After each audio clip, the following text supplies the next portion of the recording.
his health is very much an ongoing battle on a day-to-day basis, but he is getting the care he needs. It's just a matter of time to hopefully get him back to 100%. Mm. Well, he's lucky to have you, I'm sure, helping him. By the Yeah. way, who is, there are two people in the attendee box. Almas, I'll bring her in. Who's David P? Do you know? Pilgrim, presumably, the police. Oh, David Pilgrim. Okay. Okay. Well, thank you, Elizabeth, for asking.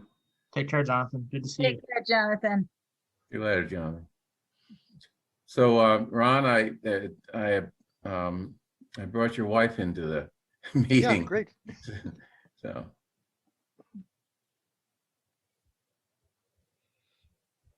Okay. Okay, so it looks like you do have a quorum. It's 5:03. I'm not sure if you want to wait to get started. Let's see who's missing. Dwayne and who else? Casey? I thought Casey was in here. She was in here a little while ago. She must have dropped out. And who else? Son. Who? Sasan and And Bob Sable. Bob Right. Here's Sasan. Okay, Sasan's coming in. Okay, let's Sam. Hey, Sasan. Hi. Let's get going. Do you want the non-committee members to be panelists or attendees? Well, it's only Alma, so, and David. Yeah, that there's no problem. Okay. They're not gonna Zoom bomb us, so. All right. We are all set to go then. We will go live in 3, 2, 1. Okay, good evening. This is Bernard Green, and this is the meeting of the Policing Reforms Committee for April 28th, 2021. Let's start off with our agenda with the announcements, updates, and comments segment that we recently put on. Anyone have any announcements, updates, or comments? Okay, I've waited long enough, so no one has any announcements or updates or comments. Second, do we have minutes, Devin? I don't think so. No, Okay. I didn't. Yeah. Okay, so when they're available, I hope people will review them and send Devin any comments you have, and then we can take them up if we ever meet again, when we meet again. Okay, next, I want to really focus on the status of the remaining work of the committee and sort of come up with a scope of work for our follow-up task. What are we going to do between now and when this is over, which I assume should be no later than the end of May. And at that point, we'll have the PCAC up and running, and any remaining task, for the most part, they can handle. So I'd like to talk about that. Firstly, let's talk about the Accountability Committee's PCAC proposal, which is up and running. We're taking applications. I am looking to find people to apply. I have a couple people already, good people, and just want to, if people know people we should approach, or if they themselves are interested in applying for the PCAC, please do so soon, because I want to get that moving fast. How many people are we proposing to have on that committee? Well, it's supposed to be a 5-member committee. I'm thinking that may not be large enough, but it's where we are now. I mean, it can be changed, but right now it's just five voting members. So, the way that you would apply is to go to the PCAC webpage on the town's website under Boards and Commissions. And there will be an online application form that you can fill out. And I'm also asking people to provide additional information, such as a resume or other information that will give us a sense of why you want to be on the committee and what you can offer. So any thoughts on that? I might add that I made an announcement. Was it last week, Devin? I can't remember. I've been out of town a lot, so I think it was last week or that I made an announcement, and we got the web page up and running. And Devin, I believe, is going to be putting out additional information regarding applications, including an ad in the tab with respect to all of the committee positions that are open. So hopefully we'll get a good number of applicants and can make a reasonable selection of people for the PCAC at that point. I think one of the subcommittees noted that it's important for the PCAC to get up and running by July 1st because of certain things that are coming out of the State Police Reform Committee. So, that is, a goal that we have. Okay. Let's see.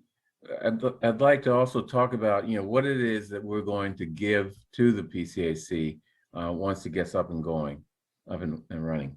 There are a lot of subcommittee recommendations that haven't been brought before the select board in a focused way, but I think most of those really should go to the PCAC.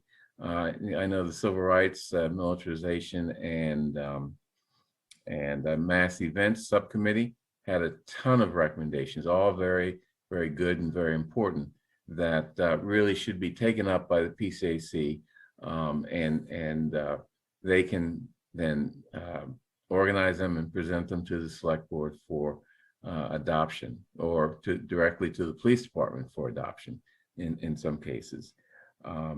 A number of other items, that have come up during our deliberations.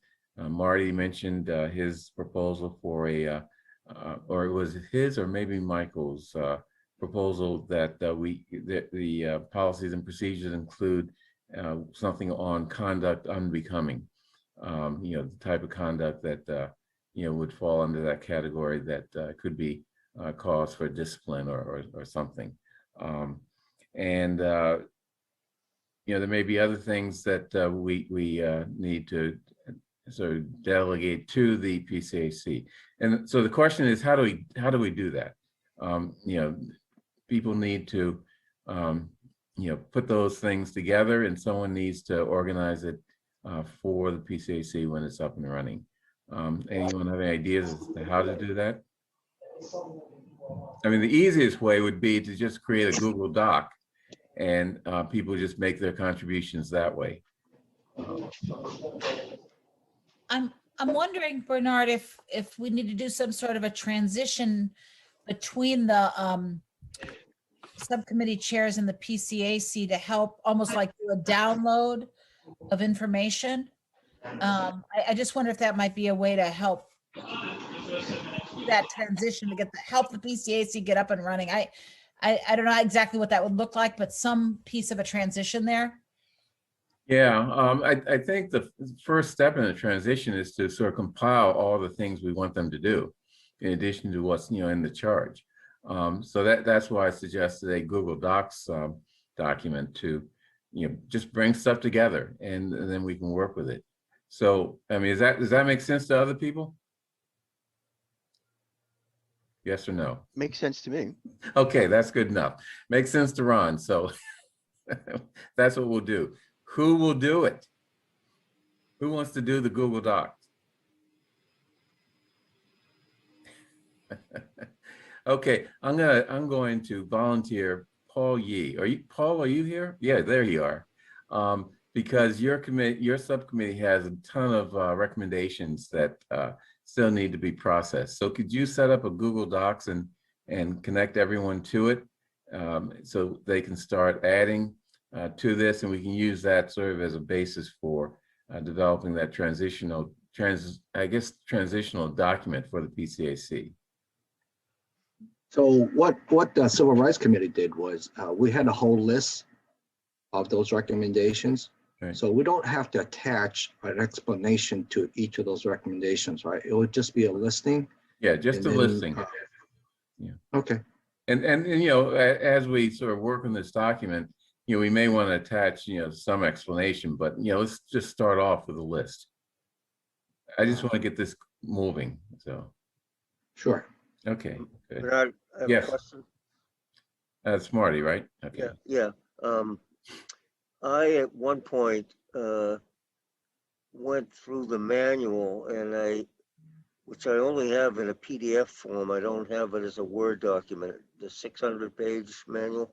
Yeah. And I took out, I put comments on a bunch of pages about things that might be added without the actual language. Like, for instance, I think Paul, I might have sent this to Paul once, but a bunch of different places I put in some language that I don't remember right now had to do with being cautious about unconscious bias, something like that. I think you said mindful. Sorry? I think you said mindful. Yeah, It's maybe. being- I don't know. Yeah, maybe something like Yeah. that. The point is that Right. that's a PDF document, probably could be as much as 100 pages out of the 600. And I'm wondering how that would work with the Google Doc idea that you're talking about. Maybe that's a technological question. Yeah, I think it should be a folder with different files rather than one document, because it gets tricky with, for example, the complaints policy document, which while I would like it to just go to staff and then go to the select board for a vote, I kind of suspect it's going to be the PCAC that revisits it. And I don't think it makes a ton of sense to put a 20-page document in the Google Doc. I think a folder of tasks might be the way to go. And so Okay. there could be maybe an explanation of the files, like a README file, but something like that. Yeah, I think that's probably what we need to do. And Marty, if you can do a list of the you know, the general orders that you're referring to, I think that would also be helpful. I mean, 100-page documents going to be difficult to. It may not be 100. I mean, there may be only 30 pages that I made comments on the document. I basically put in text boxes on certain pages. A lot of them were similar. The issue that I was just talking about, I know I tried to suggest that in a bunch of places, like traffic enforcement, patrol, sergeants. I don't know. Okay, got it. So yeah, Paul, you're gonna do folders in the Google Docs. If people want me to, I'll Yeah. do that. Well, that's what- Whatever people want, I'll do it. Okay, I didn't know to even ask for folders. Me neither. Okay, so maybe someone should tell Paul how to do folders unless it's pretty straightforward. And also tell us how to send folders. Okay, okay, Marty. It's just a folder. I think what I'm envisioning is just a folder where people upload documents that they think the PCAC should review, Okay, I think that's a good idea. rather than it being one massive file. I think it's kind of very straightforward to create such a folder. I don't know whether, I mean, I could do it, although I don't want to, or Devin, perhaps. I'm not sure. I just think it's a little weird when these things are hosted on like my personal email and then Yeah. given to it should be posted on the service that's owned by the town. Okay, Devin, can you do that? Yeah, sorry, my internet connection was a little bit spotty, so I missed a portion of that. I'm now hardwired in through the Ethernet cable. What would you like me to do? So we want to set up a Google Docs or whatever it is you set up that we can do. Basically like a Google Drive, like a folder where people can upload documents that the PCAC would then review. Okay, yeah, so we'll do that through OneDrive, which is the town-sponsored, version of obviously how I've been sharing all those materials with you all for these meetings, and folks will be able to upload any documents there, but it will be through the town account. So I will set that up. I'll set that up today. Okay. Could you also send out sort of instructions for people, as 20th century guys, as to how to get into the Google Docs? Not me, but there may be people on this committee who will have a difficult time. Marty? I'm happy to. I neither admit nor deny. Okay. Okay, good. The other folder that we need in that is the civilian complaint policy folder. Apparently, we have not completed that. Well, in my view, it could go to staff and then go to the select board. Okay, who's staff? Well, I think it should be reviewed by HR and by town council for various reasons. Oh, okay. So you think it's basically finished? Yeah, I mean, in some sense, we could go on forever. Marty would love to do that. But I think it's been several years of trying to update the policy, and I think at least bringing it in compliance with the PCAC charge, I would describe that as a fairly timely task. Like, the complaints policy needs to be harmonized with the PCAC charge, in my view. Otherwise, it's incoherent. Like, the PCAC charge references the complaints policy. And so I think the complaints policy needs to be brought up to date with it. So I think that is timely. Of course, it can always be changed. Yeah. That's my view. Okay, so I think at one point I volunteered to sort of take that and try to put it into some final form. You did. Of course, I've been busy. I know. Okay. But I sent it to you I sent it to you 2 weeks ago with a little update. Like of where everything's at, because we also developed, with Sasan taking a lead, an exit interview for complainants. Yeah, saw that. For example. So like I sent all that to you when the accountability subcommittee concluded our meetings. Okay. So okay. So I'll take on that task, and after May 4, I'll have a little more time, and I'll get that in final form and work with you, Michael, if you don't mind. And I know you're busy, okay? Yeah, I don't think there's too much else to do. Okay, good. So let's Bernard, just one thing on that, and Michael, I think he's referring to this, but I'm guessing there's at least a half a dozen places where either the liaison or the PCAC have to be plugged into that. Okay. No, I don't think that's true. I think that's been done already. Well, that's a good question. Maybe you're right, but I thought there were more. Okay, so that's my job to figure that out. Good. Okay.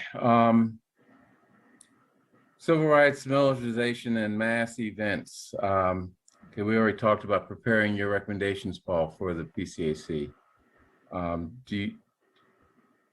Let's see, is anything else to talk about that there?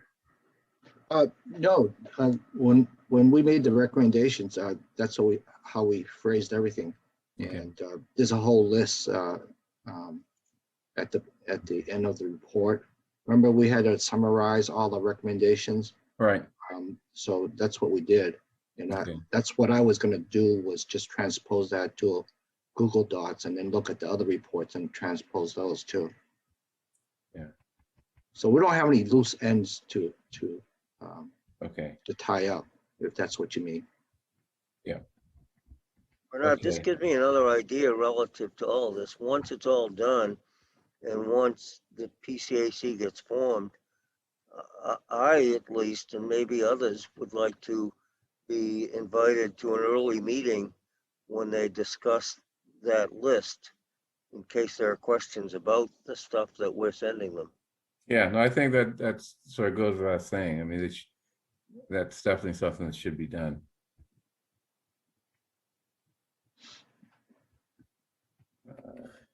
Okay. Next, community outreach is Casey's here. Oh, there you are. Okay. Community outreach, youth non-traditional roles. I mean, that's going to be one area where there's a lot of work to do going forward, or at least, you know, in the next month or so. As you know, the SRO and walk and talk issues will be before the select board on June 15. You know, the walk and talk unit is basically an issue of deployment by the police chief, and in my view, and you know, people can disagree, that is sort of day-to-day operations of the police department that the select board should defer heavily to the police chief on. With respect to the SRO, under the new state law, the superintendent has to request an SRO presence in the schools, and I know that the task force is heavily lobbying the school committee, and I assume that the new superintendent. So I've asked Jim Marini to set up a meeting for us to discuss with superintendent the issues with respect to the SRO program, so that you know, he can make his decision. And you may know that I don't think I circulated this to the, no, it was circulated to the committee.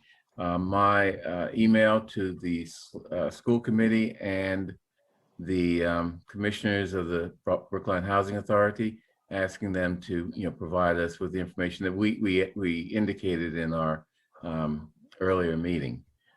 So, you know, we'll see what happens there and see where that goes. I don't think there's anything for the committee to do, you know, in terms of, you know, post or in terms of continuing work, but, you know, that's where we are with respect to that. The Brookline Housing Authority survey discussions with youth and others. Where is that, Casey? So Caitlin Starr has conducted the follow-ups with residents who replied to the survey and requested her to do so. And she also last night conducted a focus group at the teen center with teen center staff to hear from youth in the community about their experiences with the walk and talk officers, who are also pre-COVID heavily involved in the teen center and working with youth in town. Caitlin is going to update our subcommittee at our meeting next week as to how those two meetings, how those two follow-ups went. Okay, so yesterday she had a focus group with who? Where the teen center with youth from the teen center, okay. And it was coordinated. She created the questions. She, you know, arranged for the focus group, and she and teen center staff conducted that. Okay, so she will prepare a report? Okay. Yep. Yeah, how when do you think that'll be done? I'll have to follow up with her on that. I do have some feedback already that she had forwarded from the survey respondents that she followed up with, and I believe that was circulated previously, at least through our subcommittee. And she will present at least a preliminary findings on our at our meeting next week, which is scheduled now for May 6th at 10 in the morning. Okay. Okay, I think the follow-up for your committee or the post, you know, committee follow-up is to, you know, take her, you know, information and, you know, other information that we've gathered and sort of update your report with respect to the survey of BHA residents. And then, you know, we can provide that to the select board just as, you know, additional information. So, and to, of course, the Brookline Housing Authority people, commissioners. So, okay, so I think that's a follow-up there. The other thing that is still ongoing is the homelessness task force, or maybe that's really something that is sort of on its own. It's nothing that this committee has to follow up on, right? That's probably right. I will report that we're meeting next week. We're trying to pull together the areas of primary interest and focus for the various representatives from the town agencies that sit on that task force, so that we can put together kind of a mission statement and some concrete goals moving forward, not least of which would be getting a staff person that could take the lead on working with our unhoused population to address many of their needs, and also to address some of the quality of life concerns that are being faced by neighborhoods that see the encampments being set up. And so right now, Officer Joe Amendola is still taking the lead on that and doing everything that he can to support both the residents and the homeless that we have here in Brookline. But I think we all agree that we really hope that the health department will be able to bring a staff person on board to take that role over.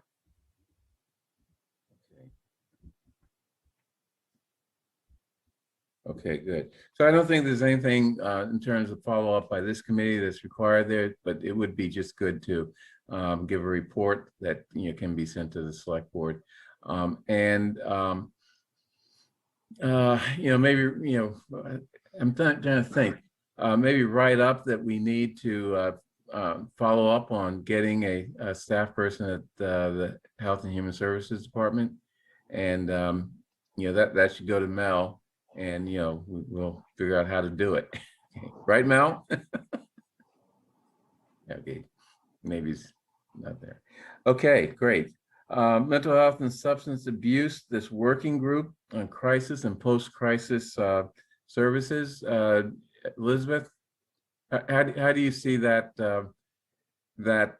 going forward out of the committee? Well, I think there has to be a point person, an existing piece of the town leadership where that group links in. I don't think you want it floating out there all by itself, and whether that's economic development or health and human services, I think that's really a decision for the select board with Mel, where that should be located. And then I would suggest that there be a small group of people in the community that work wherever that's going to land in the town structure, that work with that through that to reach out to the various providers and try to connect, start talking, doing the spade work to figure out who would be interested and how to make that work. Yeah, we already have one provider that came forward and said, we are interested. So we do. Yes, we have HRI. So yes, there are providers who are interested, but I think it has to belong somewhere in the town's structure. And I think that's the select board, and Mel have to decide where to assign that, and then maybe a small group. Yeah, what I'd like to do, just to make it easier on us, and otherwise things get lost, is for you to do a short memo, sort of laying out what we need to do. Okay. That can be sent to Mel, and then we can work from there. Okay. In terms of actually pulling together the working group. Yeah, we can do that. That would be fine. Yeah. Okay. Yeah. All right. I have 2 questions. Okay. How does this relate to the talk about the consulting contract possibly with Cahoots? I don't know. Sorry. Hey, Elizabeth, do you have an answer to that? I can tell it was a good question. It's a really good question, Marty. I think this is a challenge, right? Where to put that. I would say that the town will probably get the most benefit from any consultation the closer it is linked to the actual police department doing the work. So I would say that this is one of the situations where the more that we involve the community services division of the police leadership, I think will be more successful in doing any consultation like that. So that would be Lieutenant Pastor, Sergeant Malin, social worker Annabelle Lane. I think they have to be really involved in any consultation that involves those kinds of services, because they're the ones who end up having to make any changes or implement any changes. So I think it's that's critical. And I do think that if you're going to go out and do if you're going to get a consultant without a bid, I guess, then we have to be somebody has to write up exactly what we want that person to do, that consultant to do. Yeah. So somebody has to develop the request, the RFP, so to speak. Yeah, I guess, my concern is that until, this consultation with Cahoots is completed, we're sort of not necessarily going on parallel courses between Cahoots and this proposal, right? Well, actually, I think Cahoots is very specific to an emergency services response to individuals with behavioral health disorders. And I think the larger piece is actually working on developing services in Brookline that can more effectively serve the population. So those services will not necessarily just be emergency response. They might be actually treatment services. Okay. Well, what am I missing here? Why isn't this exactly the kind of thing that we do want to pass on to the PCAC? Well, I think that would be great, Marty, if I think if you think that the PCAC could do it, I think this is where I'm just not sure with the structure in town if they are the right group, but if they are the right group. Well, they have input from various staff, HR, diversity. Oh, wait, would they be, really the group? Because what we're talking about is developing behavioral health resources with existing private contractors that will provide ongoing help to people in crisis. Well, it seems to me that they can look into that. I don't think we should just pass that buck to the select board, which has so much on its plate, or to Mel's office. I mean, it seems to me they are the initial place to ask that this conversation start. So I think we're talking about two different things here. One is the development of behavioral health services located more within Brookline that are public-private partnership services. And that maybe that's best seated in Health and Human Services with a team that looks at that development. There's a lot of budgetary involvement there, but I think that might be the place where the expertise is broader than just law enforcement. Whereas why can't they coordinate that? Do we want to? I'm not thinking obvious to me that law enforcement should be coordinating that. At least more accurately, it's not clear to me that the PCAC should be coordinating that.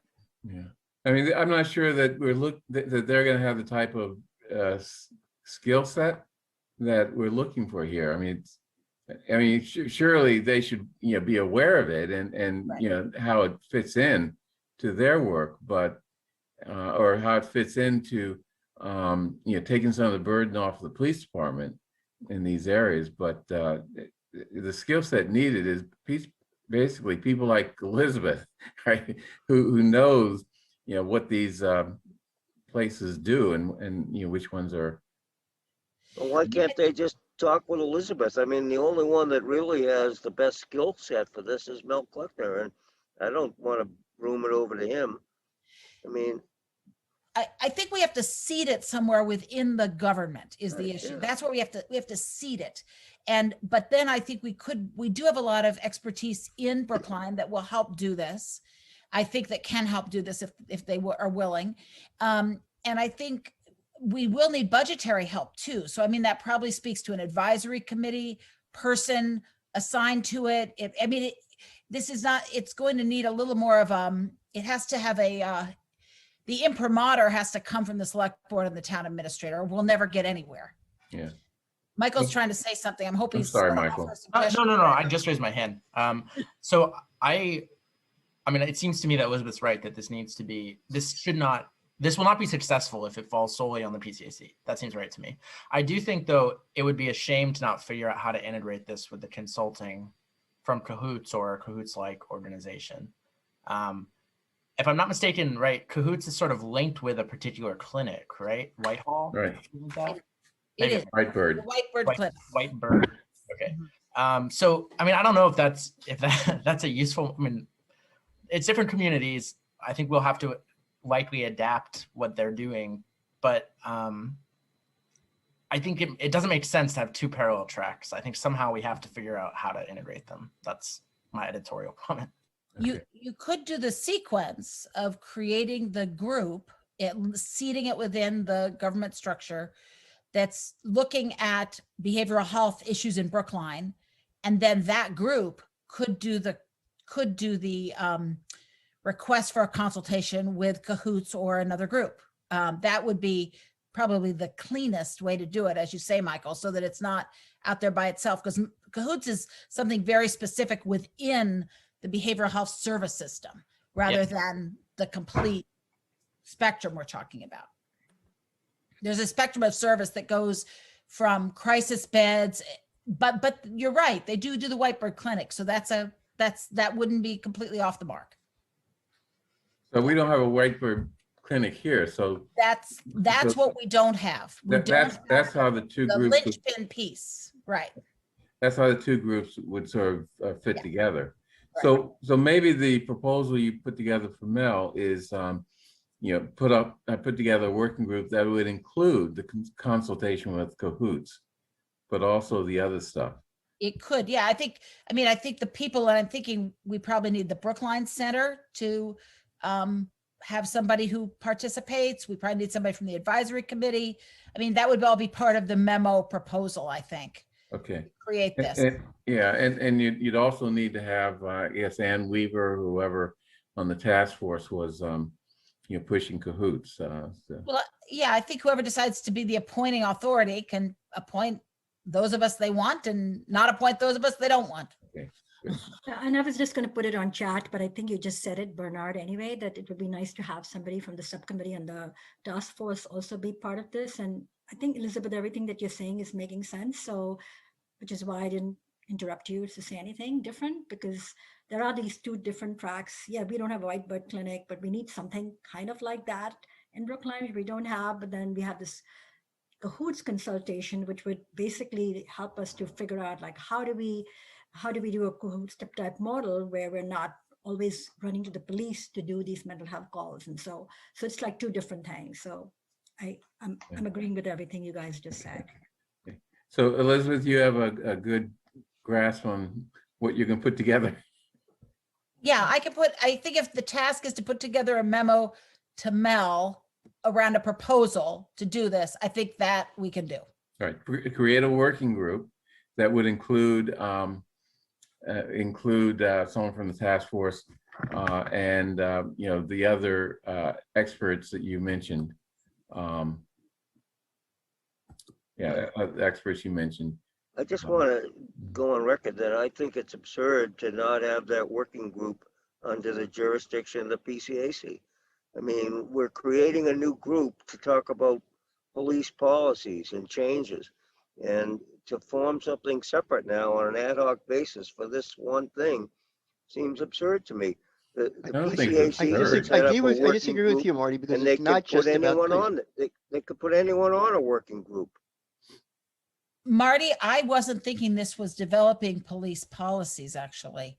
Well, I was thinking this was I was thinking more broadly than that. I was thinking that it was more of a behavioral health. We need to solve a problem in Brookline for behavioral health access. I agree with that, but I don't see why they can't. They're going to have staff. They're going to have a structure. They can create a working group to talk about this stuff. I don't really get it. Why you want another? If we want to do it under law enforcement, then I think it would be. It doesn't have to be under law. I'm sorry to interrupt. No, go ahead, Marty. I'm trying to understand. Go ahead. I'm not talking about under law enforcement. They can talk about integrating and separating from law enforcement. I mean, they can talk about any of these issues, and they can have anyone they want working on it, including people from the task force and including you, I hope. I mean, it just seems to me this is an entity that we're creating. We could give them this responsibility. I don't understand why we need to create a new entity. It's not a new entity. It's a working group of towns. Well, no, it's not an entity. It's a working group of town staff who will, problem solve on how to do this. All right. Well, all right. Consultation. I've said my piece. I'm gonna shut up. Marty, I do think one thing you're saying that's critical is it will not work if we do not include the police leadership in this effort. That I think there's no doubt. You're absolutely right about that, because they end up being called on all the time for this. So that's, I think think he was the question is referring. where to put it, really.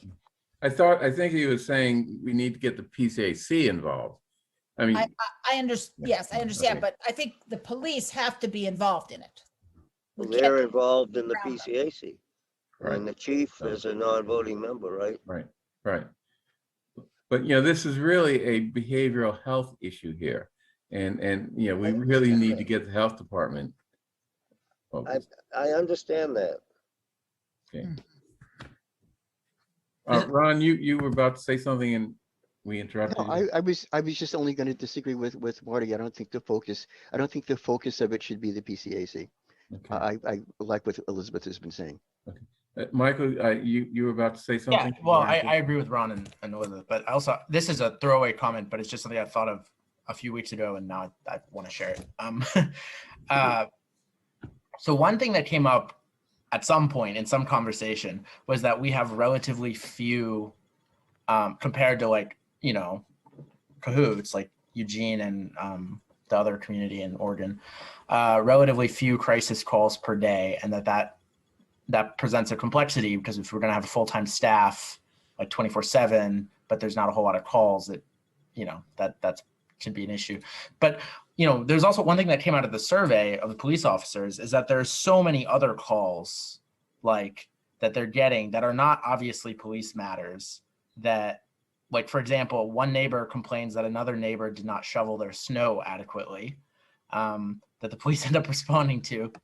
And obviously this is different from emergency psychiatric care, but I do wonder about and crisis response, but I do wonder about these sort of disputes that are not criminal, and whether somehow this kind of response could be integrated with that.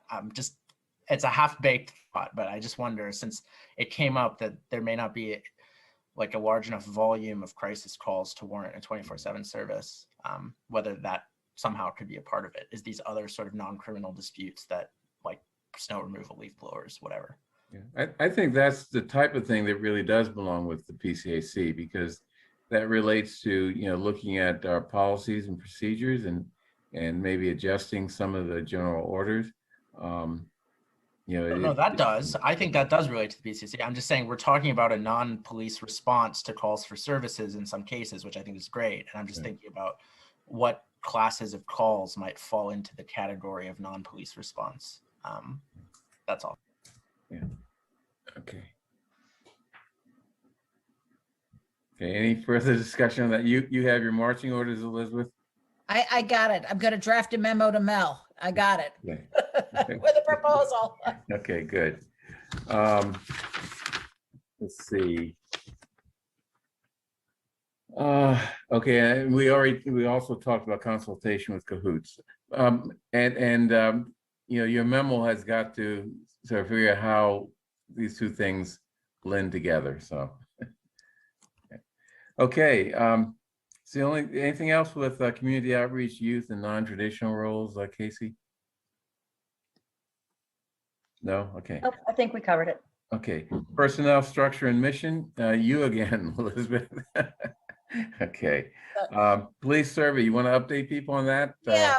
First, I just want to thank Ron and Michael did a really nice job presenting, but they also did a great job in preparing the presentation and upgrading that and making it usable for the public. And I really appreciate that. And I think some of you, I hope, got to hear it. It was really well done.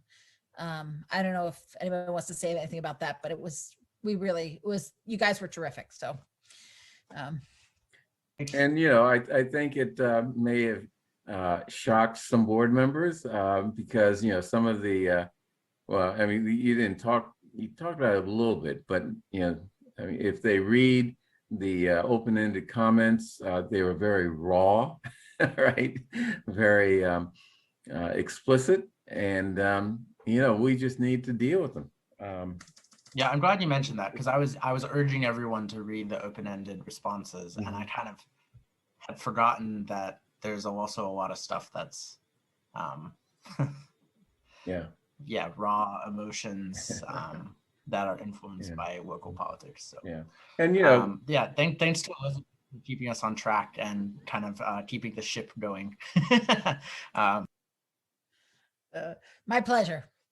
Yeah. Okay. So, but the next step with the police survey is that those documents are now up. And I think that is something that should go straight to the PCAC. And we should, one of the things that'll be in the personnel file for the folder will be they should all read that personnel survey front to back. It is really informative and I think it'll help a lot. Marty's helping us here. Yes, Marty, it's perfect. That is perfect. That's true.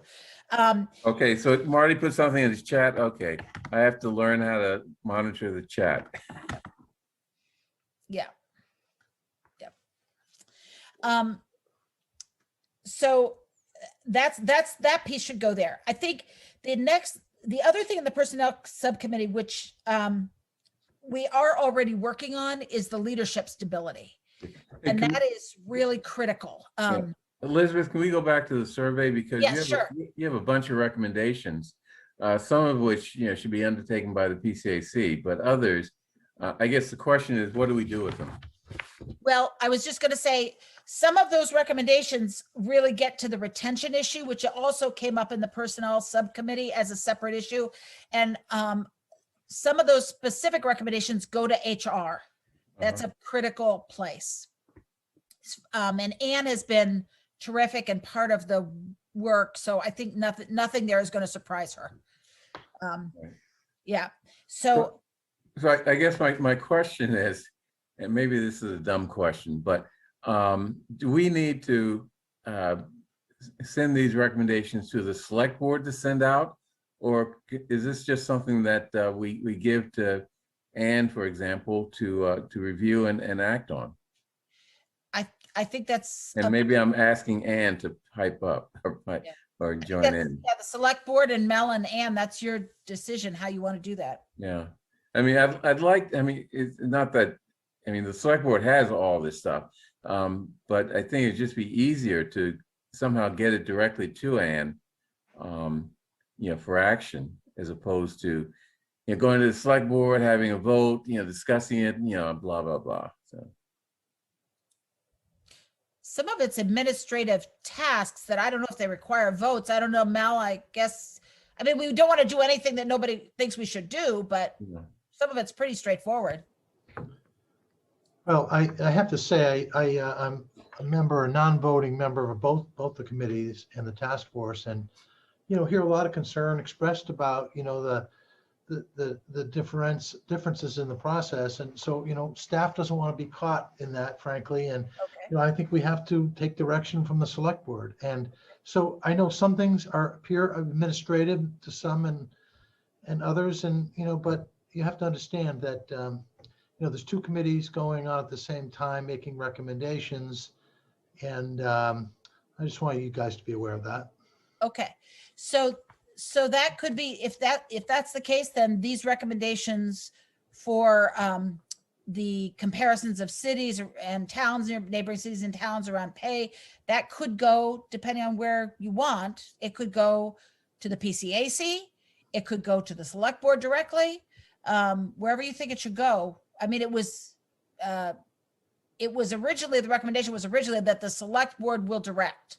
That was the original recommendation. Okay, so why don't we try to get it on an agenda in the future as recommendations? And, I'll talk to you in terms of how we write it up, but so the select board can say, we approve, these recommendations going to staff to be considered. Okay. Does that make sense, Mel? I appreciate that. Yep, Okay. No problem. Okay. So the next thing in the personnel subcommittee is the civil service recommendation. Can we, before we leave the survey, Yep. a couple of things. I called to Michael's attention yesterday that what was in the select board packet needed some work in terms of I think it was over 500 pages, because the pages with comments did not get formatted. They got pasted in some fashion that the formatting was all screwed up. Some of them had like 1 or 2 lines on the whole page without even the full line, and some pages were blank. Yeah, So anyway, yeah, somebody, I know Devin about this. Devin Sorry? probably can answer this.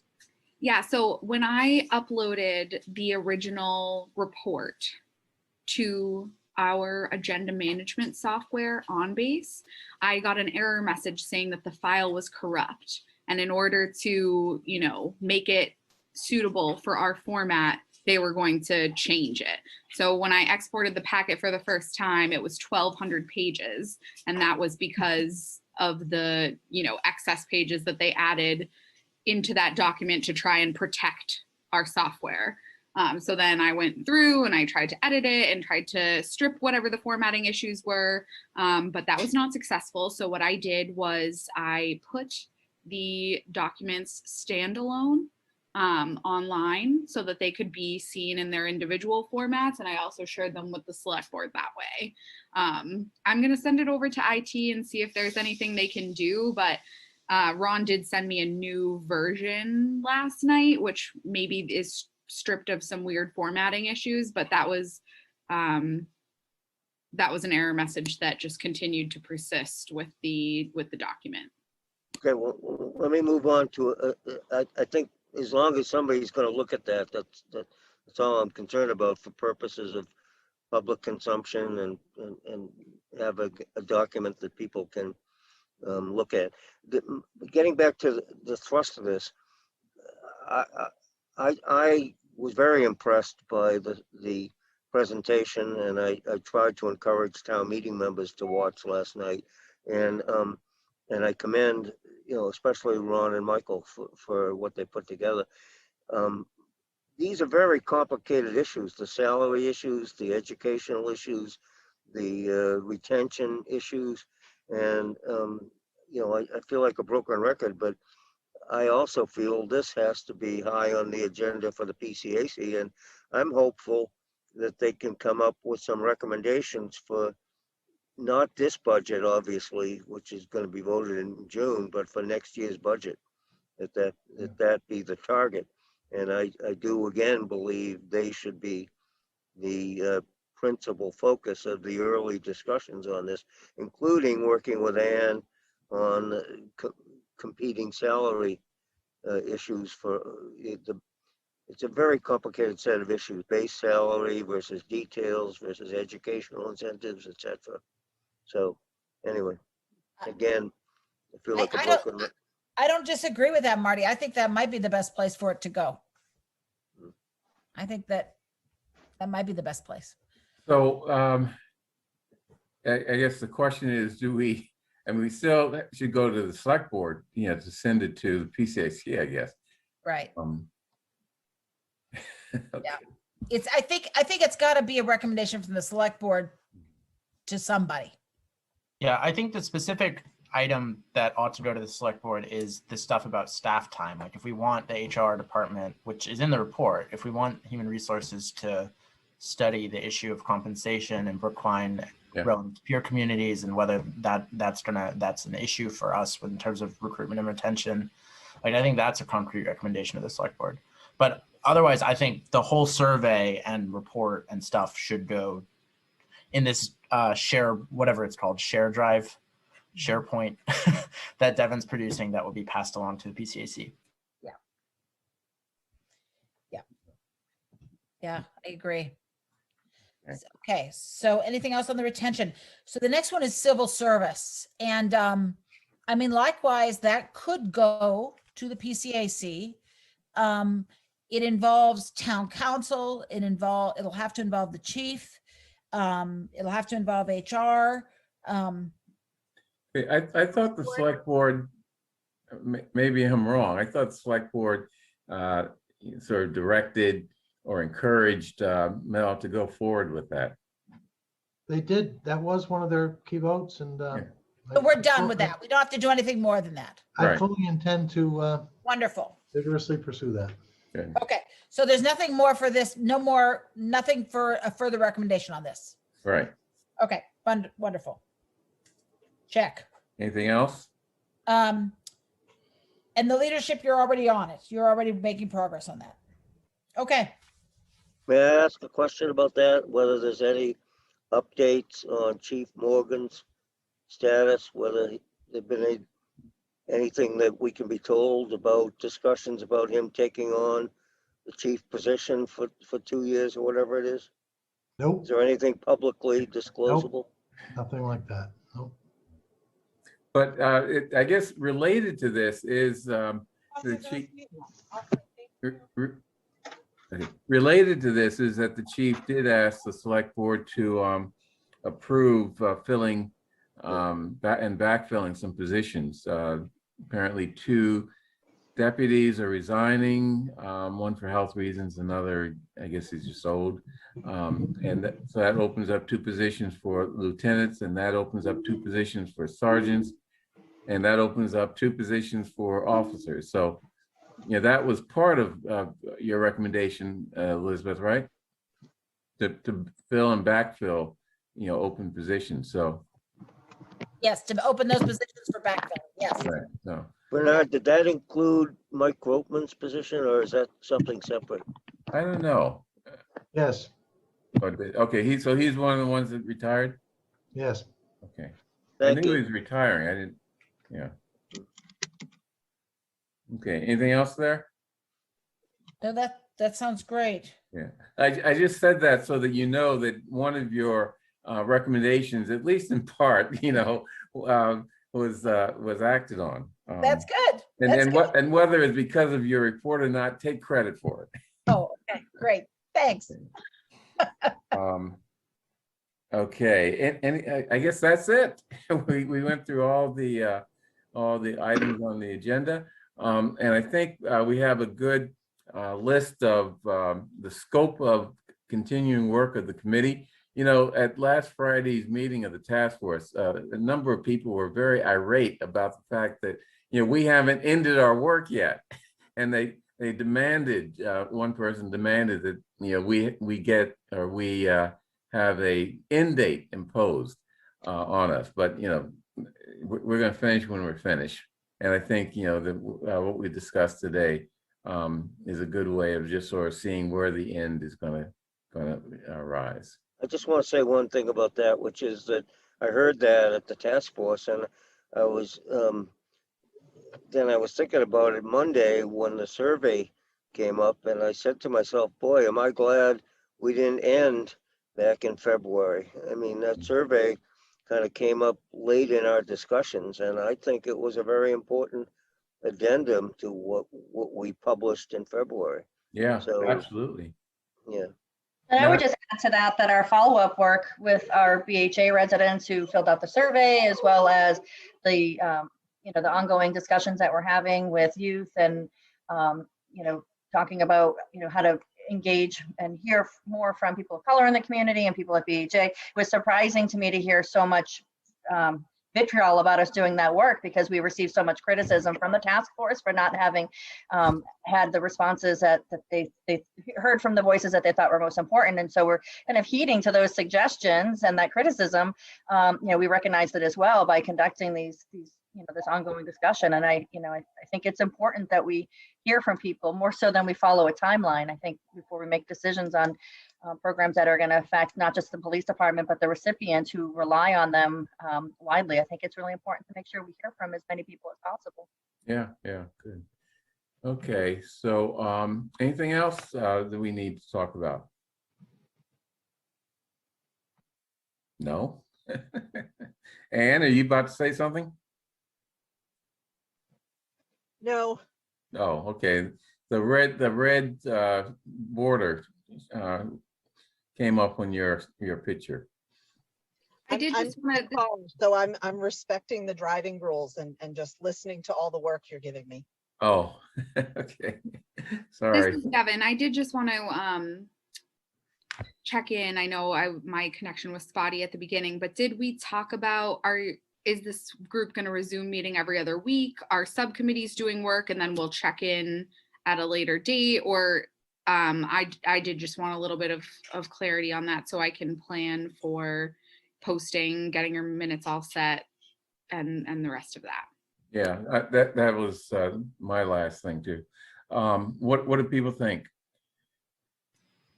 I mean, I know people are getting tired of meetings, especially Zoom meetings. because no one has to worry about finding parking spaces, getting babysitters, etc. So it's everyone thinks it's easy to have meetings, so we have more. But I think it would be useful, I mean, not next week, but maybe week after next, or even following week. Of course, we're running into town meeting, but it'd be useful to have a future meeting just to go over and see if we've come to conclusion on some of the items that we talked about, as well as just get updated on the PCAC. I would support that, Bernard. I think it's important, especially with so many issues that are outstanding still in terms of the select board voting, in June, and other issues that have not been resolved. And I appreciate everyone's, being very busy and overwhelmed with the number of Zoom meetings. But I do think we've undertaken this really critical work, and we're in the final stretch here. And I think we could I would feel comfortable powering through for another month or more if we needed to. And I know Michael has other things to do. You've made many comments on that. But what about 2 weeks from now? But No, I mean, I'd suggest a week before town meeting. Okay, so that's let's see, May 12, the 13th, or no, the 12th of May. Is that town meeting starts the following week or the week after? No, it doesn't start the 17th? Town meeting starts the 19th. 19th, okay. So that's a Monday, or is that a Tuesday? It's a Wednesday. Wednesday. So it will be 1 week after. If you choose to meet in 2 weeks, the meeting of this group would be on the 12th, which would be 1 week prior to the start of town meeting. Okay. I think that's a good idea. And we can't meet on Wednesday of town meeting. So does anyone have a problem with meeting on the 12th? Okay. And I'll try to make the meeting as efficient as possible. This meeting has gone 1 hour and 4 minutes. I think that's pretty efficient, given how meetings tend to go. So we'll try to do that next time too. Let's see. Anything else people want to talk about? Okay, I'll get an agenda ready for our next meeting, and people should send me any ideas they have, and I'll try to put together sort of a what I'm calling a scope of the work of the committee, whatever, to the end, so that we have a clear understanding, and other people have a clear understanding of when we end. Okay, good. Okay, thank you, everyone. Bye.